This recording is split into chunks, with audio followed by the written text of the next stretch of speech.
नबी करीम सल्लल्लाहु अलैहि वसल्लम इरशाद मुबारक दी چې کله مسلمان بنده اودس تازه کړي په خوله کې اوبه واچوي د خولې ګناه لرې کیږي چې کله په پزه کې اوبه واچوي د پزې ګناه لرې کیږي چې کله مخ پریوي او د مخ ګناه لرې کیږي او د د سترګو د کنارو څخه هغه ګناه وځي چې کله دی دواړه لاسونه پریوي د دواړو د لاسو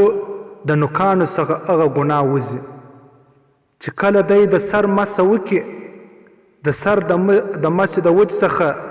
د غوږو د سري څخه هغه ګناه وځي چې کله بنده مسلمان دواړه پښې پریوي د د پښو د ګوتو د نوکانو څخه هغه ګناه وځي چې کله دی مسجد ته ولاړ سي دی پاک او صاف سي د ټولو صغیره ګناهو څخه دا مسلمان صفا سي عزتمندو مسلمانانو څومره حسانه وظیفه ده شرط دا دی چې مسلمان په صحیح طریقه سره اودس تازه کړي ډېر داسې انسانان شته چې هغه به لمونځونه کوي اودسونه به کوي لیکن لمونځ به نه قبلیږي دی به په اوداسه کې احتیاط نه کوي استنجا په صحیح شان به نه وایي او د لمانځه کم حق دی د لمانځه کم شان دی په هغه شان سره دی لمونځ نه ادا کوي